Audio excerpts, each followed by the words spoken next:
everyone. Today I'm going to show you how I make lesson videos. I started making them this year, hopefully to make things easier on myself in case we went all virtual.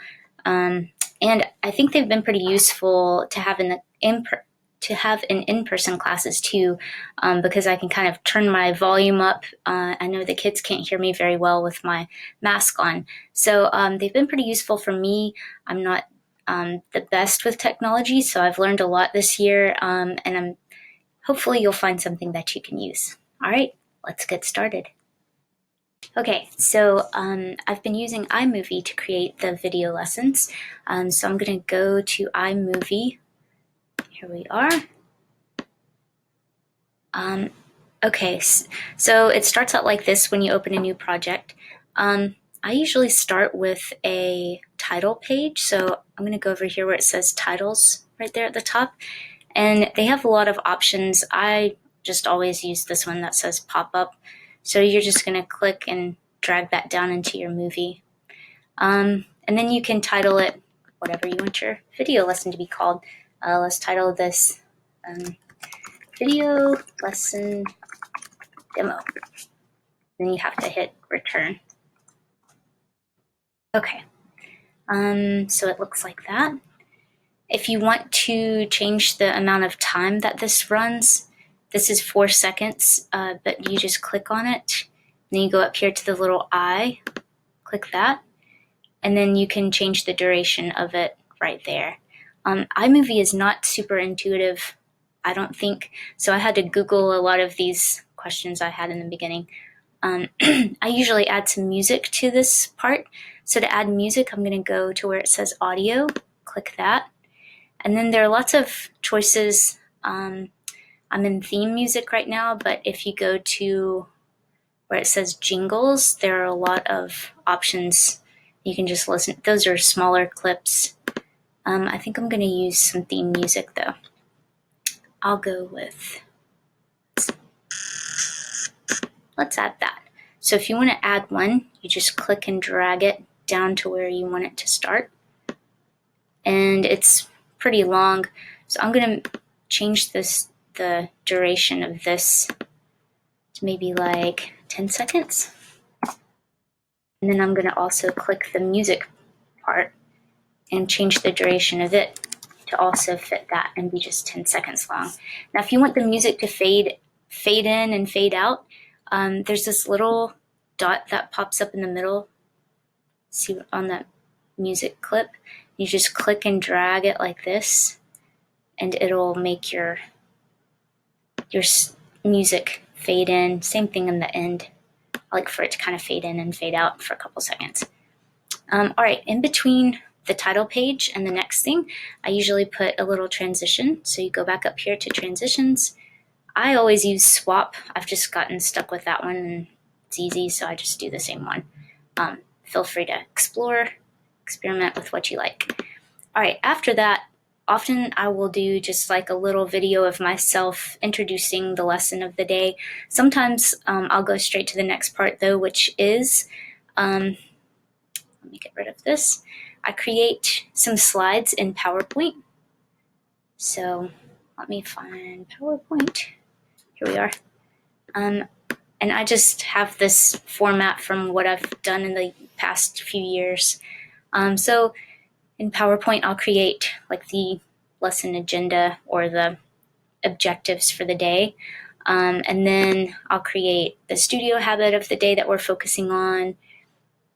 And then you can play from current slide and just do a screenshot of each of those, anything you want to put in, and it's going to put it over on your desktop.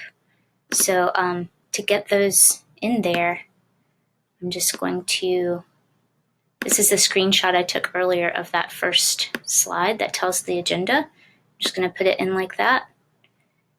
And between each thing, I like to have a little transition. So I'm going to put in the transition right there. All right.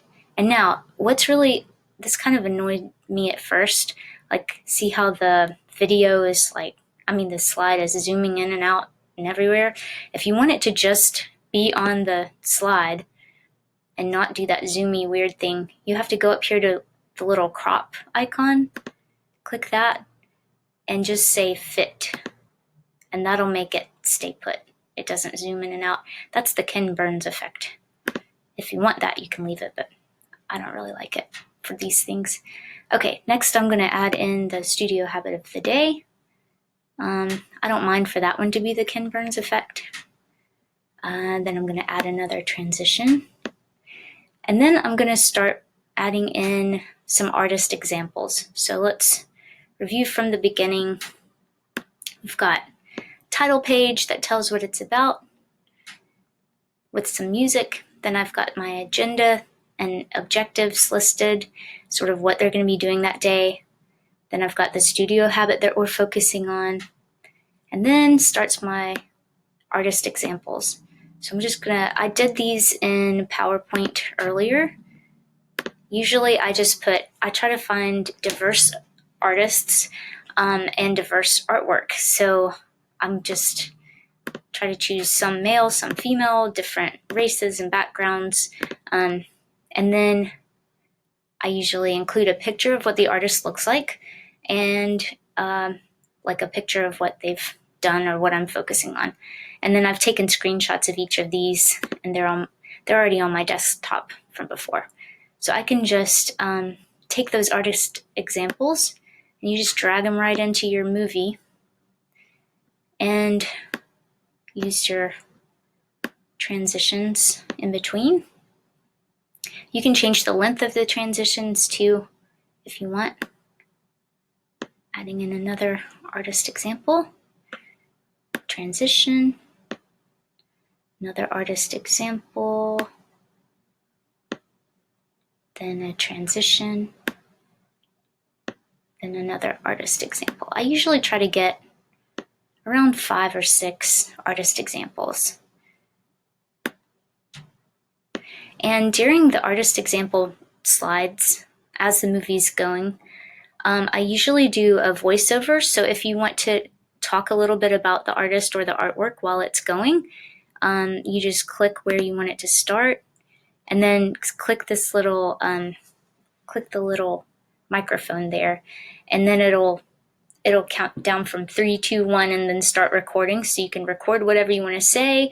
You can change the length of the clip or length of the little slide to match however long you want to talk by just going up there to this little eye once this is highlighted and change it to match it. So I either usually do a little voiceover, or you can just pick one of those music clips if you want the audio, and you can just drag it down if you want music to play through all of that. Okay, let's see. After my artist examples, I usually create a demonstration video of whatever skill or whatever they're doing for the day, and I do this with a document camera that I have at one of my schools. You could just do this with whatever video recording device you have. And then once you've saved it on your desktop, you just drag it and drop it right in. So I do a demo video next. After that, I usually have a page that says, let's find it. It says time to create. And it looks like, let's see it right here. I might not have it in here. Anyways, it's just created in, I don't have it in there. Weird. Sorry. It's created in PowerPoint as well. It's just a page that says it's time to create, and then I'll usually just drop that in, do a voiceover on that part that just says to pause the video, get their supplies ready, and go ahead and do the studio time part of the lesson. And then I tell them when they're finished, clean up the materials, and then press play. And then I do a little, I'll put some reflection questions in there. Here's an example of some reflection questions. These are created in PowerPoint as well. So you just put that in, and then I always close with another title page that matches the one that you started with, like this. And I usually just say on that one, See you next time. You have to sort of click on that so it puts it in there. And I'll usually mimic the same the same music that I do in the beginning, the intro. I'll put the same music on this part too to kind of give it some consistency and close it out.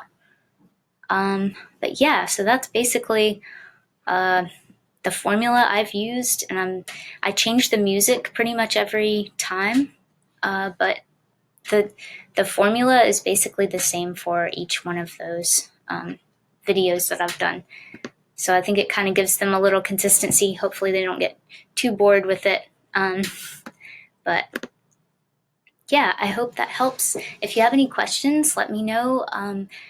If you have time, you can practice and like try to make your own video. But I hope this was helpful. I mentioned that I'm using Loom to do the video parts of the lessons. So you probably noticed that when it cut to it, but I wanted to mention that.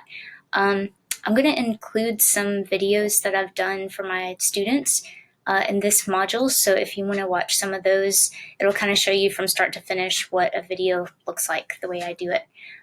Okay, I hope this has been helpful, and don't forget to include yourself on the attendance sheet so that you get credit for attending this. Thanks a lot.